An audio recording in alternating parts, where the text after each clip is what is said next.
Olá, sou o Dr. Jair Martins, especialista em glaucoma, e hoje vamos falar um pouquinho sobre um dos maiores desafios que nós temos no acompanhamento do paciente com glaucoma, que é a detecção da progressão da doença. Tratar glaucoma é um grande desafio. A gente precisa entender várias nuances, como efeitos colaterais dos tratamentos, saber o momento de intervir, tentar acertar qual é aquela pressão-alvo para o paciente e, especialmente, acompanhar o paciente para que a gente evite a progressão da doença. Quando a gente faz os exames para confirmação do diagnóstico, eles têm a importância também de nos gerar um baseline de informações para que a partir daquele momento a gente vá comparando as informações futuras para saber se a doença vem progredindo ou não. Então, é fundamental acompanhamento com retinografia, com campo visual, com OCT. Qual a periodicidade? Depende de cada estágio da doença. Nos pacientes mais avançados, a gente precisa de OCTs a cada 8 meses, campos visuais a cada 4 meses. Os casos mais iniciais, campo visual 1 a 2 vezes por ano, OCT 1 vez por ano. E uma coisa que é fundamental é que os exames sejam feitos sempre no mesmo aparelho. Por quais motivos? As informações entre os aparelhos não são intercambiáveis.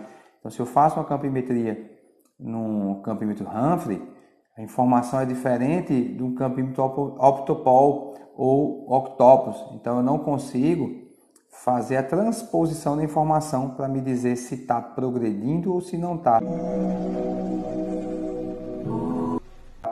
Mesma coisa o OCT. Existe algum OCT, por exemplo, que seja melhor do que o outro? Os estudos não mostram algum que seja melhor do que o outro, mas essa informação, como a gente não consegue intercambiar de um aparelho para o outro, então é importante que o paciente faça sempre os exames naquele mesmo aparelho, para que a gente consiga entender se está havendo a progressão e também porque o aparelho ele consegue nos dar um mapa e aponta também automaticamente quando se há progressão.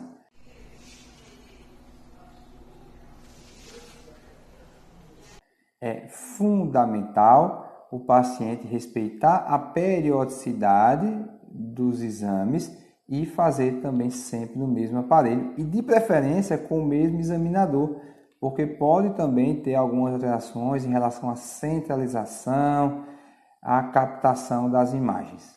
Nem sempre é fácil a gente conseguir detectar a progressão, por isso que quanto mais exames fizermos, melhor.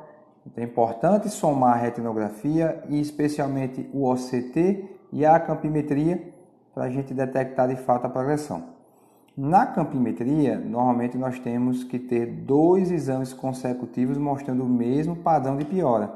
Já no OCT não, mas existe uma margem de erro que a gente respeita para afirmar que realmente houve ou não a progressão. A gente tenta buscar a progressão antes de ter efeitos no paciente, efeitos perceptíveis. E que nos casos mais avançados é até mais difícil. E nesses casos muito avançados, muitas vezes nós precisamos até nos antever a uma progressão para agir. Então, pessoal, espero que esse vídeo tenha sido muito útil para vocês, especialmente para entender o porquê que às vezes o paciente pede para você fazer um exame em tal local, você faz em outro e ele termina reclamando. Olha, esse exame eu vou precisar repetir, esse exame não está me trazendo informações adicionais, esse exame não está me ajudando na detecção de progressão, pela questão da intercambiabilidade entre os aparelhos que não há. Além disso, especialmente nos campímetros, a gente sabe que muitos aparelhos não são de boa qualidade, como por exemplo os campímetros PC-Lab. Eles têm um banco de dados pobre e a execução do exame é muito falha. Tá certo, pessoal? Um grande abraço e até a próxima.